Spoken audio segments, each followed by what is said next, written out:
Imaginez un match de boxe. Les deux athlètes sont sur le ring, les coups s'enchaînent, quand tout d'un coup, paf, un coup de poing en pleine figure. Le pauvre boxeur recrache ses dents, son sourire de tombeur perdu à jamais. À jamais vraiment?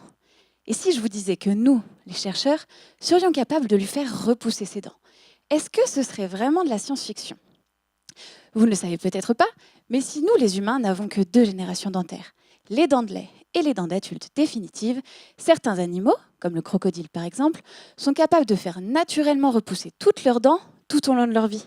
Ce serait formidable si on pouvait faire la même chose.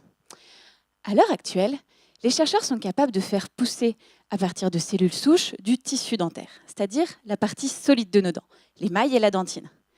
Le problème, c'est qu'on ne sait pas leur donner la bonne forme. Et la forme des dents, c'est quand même important, parce que c'est l'outil principal qui nous sert à manger. On aime ça, manger. Et quand l'outil n'a pas la bonne forme, ça marche quand même moins bien. Essayez de planter un clou avec un tournevis pour voir. La question, c'est donc, comment la forme des dents est-elle générée?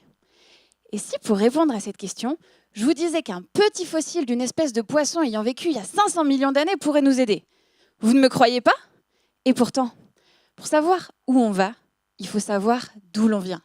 Et pour imaginer l'avenir, commençons par regarder loin dans le passé, là où tout a commencé. Alors laissez-moi vous présenter la star de ma thèse, le conodonte. Ce petit animal qui faisait 5 cm de long, qui n'existe plus aujourd'hui et qui ressemblait vaguement à une anguille, est en fait le premier vertébré à avoir eu des dents minéralisées. Le premier, dans toute l'évolution.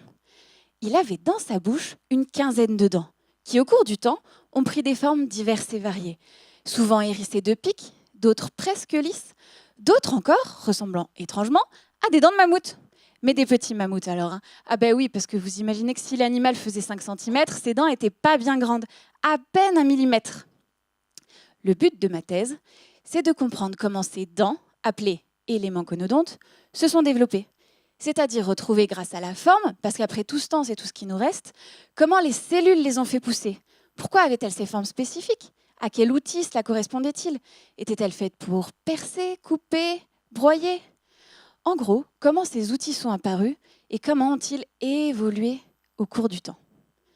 Une fois la réponse à ces questions trouvée, et donc les mécanismes du développement compris, il ne restera plus qu'à trouver un moyen de les adapter aux dents humaines pour nous les faire repousser. Mais ça c'est une autre histoire qui prendra bien 180 secondes de plus.